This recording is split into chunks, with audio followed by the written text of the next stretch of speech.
Le Seigneur soit avec vous. Et avec votre esprit. Évangile de Jésus-Christ selon saint Marc. Gloire à toi, Seigneur.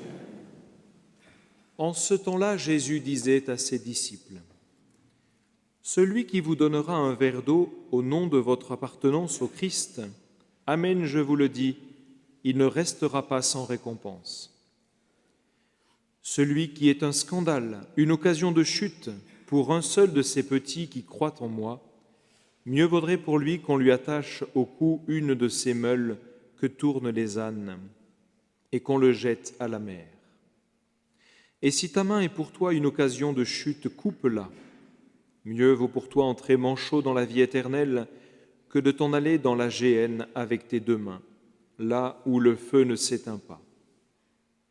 Si ton pied est pour toi une occasion de chute, coupe-le. Mieux vaut pour toi entrer estropié dans la vie éternelle que de t'en aller dans la géhenne avec tes deux pieds. Si ton œil est pour toi une occasion de chute, arrache-le. Mieux vaut pour toi entrer borgne dans le royaume de Dieu que de t'en aller dans la géhenne avec tes deux yeux, là où le ver ne meurt pas et où le feu ne s'éteint pas. Chacun sera salé au feu.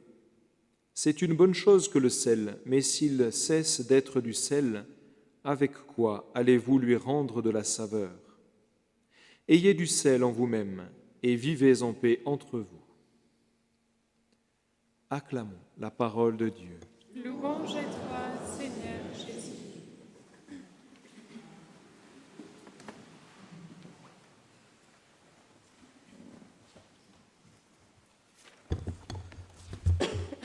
Tout au long de la semaine, nous poursuivons la lecture de l'évangile de saint Marc, qui est d'ailleurs, pour beaucoup d'entre nous, le plus simple à lire. Et le dimanche, nous suivons l'évangile de saint Luc. C'est donc en continu que nous pouvons voir comment Jésus s'adresse à ses disciples, c'est-à-dire à un large auditoire. Sans doute, nous risquerions d'être choqués par les mots « choc » que Jésus emploie. Si ta main est pour toi une occasion de chute, coupe-la. Si ton pied est pour toi une occasion de chute, coupe-le. Bien entendu, il n'est pas question de prendre ça à la lettre, mais de regarder ce que nous dit cette parole de Dieu. Elle nous demande d'éviter le scandale. Le scandale, c'est la pierre d'achoppement, ce qui fait tomber, et particulièrement pour les petits qui croient en moi. Que sont ces petits ?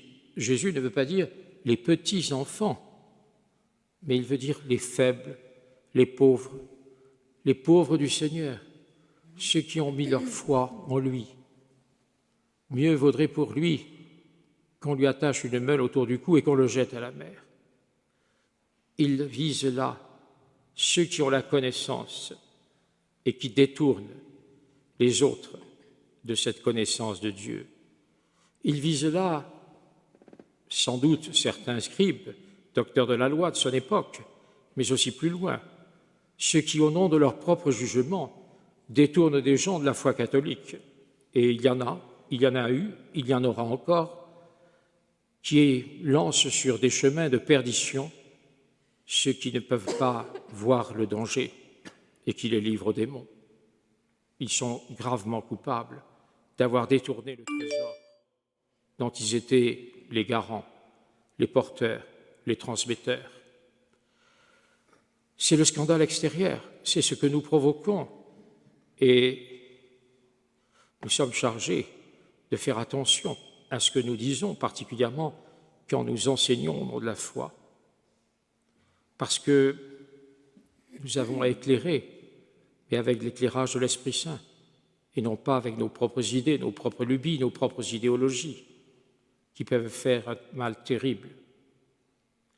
Et puis, il y a notre propre scandale, c'est-à-dire comment, vis-à-vis de nous-mêmes, nous nous comportons. Et c'est là que viennent ces images terribles de couper le pied, de couper la main, d'arracher l'œil. C'est lorsque nous nous laissons scandaliser nous-mêmes, si nous sommes objets de notre propre perdition, si nous nous faisons mal à nous-mêmes, mieux vaudrait que nous n'ayons plus cette possibilité de regarder, de d'agir, de faire ceci ou cela, puisque par là, nous nous faisons mal, nous faisons le mal, et ce que nous sommes se retourne contre nous. Les intelligences perverties, les gens qui calculent de mauvais desseins, ceux qui, pour profiter, pour accaparer, s'engagent dans de mauvaises manipulations, manœuvres, procédés, tout cela sont visés par l'Évangile. Chaque fois que nous sommes de mauvaise foi, que nous entrons dans le mensonge pour notre propre intérêt apparent, mais en fait, mieux vaudrait qu'il n'y ait pas de souci d'intérêt, que nous perdions tout pour rester dans la justice, dans la paix et dans la droiture. C'est ce que dit le Seigneur, mieux vaut pour toi entrer estropié, infirme dans le royaume de Dieu, que t'en aller dans la géhenne, dans l'enfer éternel. C'est pourquoi nous avons à nous convertir. À tout instant, nous avons à revenir vers notre mission, à le faire dans la confiance, dans l'espérance. Et la dernière phrase, ce sont des séries de phrases racolées sans doute ensemble par Marc. La dernière phrase, le sel. Rappelons-nous la phrase de Jésus. Vous êtes le sel de la terre. Il n'a pas dit vous serez. Il n'a pas dit vous êtes comme. Vous êtes le sel de la terre. Et c'est ce qui est redit ici. C'est une bonne chose que le sel. Ayez du sel en vous-même. Je l'ai dit tout à l'heure que beaucoup de fidèles du Christ, beaucoup de chrétiens, beaucoup de catholiques oublient de s'engager dans le monde, se retirent dans les sacristies et dans le culte, parce que c'est facile, parce qu'on est entre nous, on barbote dans le même bénitier, mais le monde est dur, le monde a besoin de gens qui ont du sel, c'est-à-dire, si j'osais dire trivialement, de la tripe, qui ont de quoi vivre et de quoi faire vivre et d'annoncer l'Évangile. C'est ce qui nous est dit là. Avancez, le sel est bon, soyez remplis de ce sel et vivez en paix entre vous, parce que ce sel, c'est aussi celui qui donne du goût à votre vie de chrétien.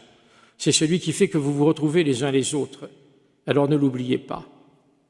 Donc, évitez le scandale et surtout ce qui fait mal aux plus faibles, aux plus petits, mais ne pas oublier que je suis un faible et un petit, et faire grandir en moi ce sel que me donne la parole de Dieu, que me donne la présence du Christ. Vous êtes le sel de la terre. Ne jamais oublier cette affirmation du Christ devant la mission qui m'est proposée, devant ce que j'ai à faire pour affirmer ma foi chrétienne et être témoin de l'espérance, puisque, et c'est le thème de notre méditation, nous sommes des pèlerins de l'espérance. Amen.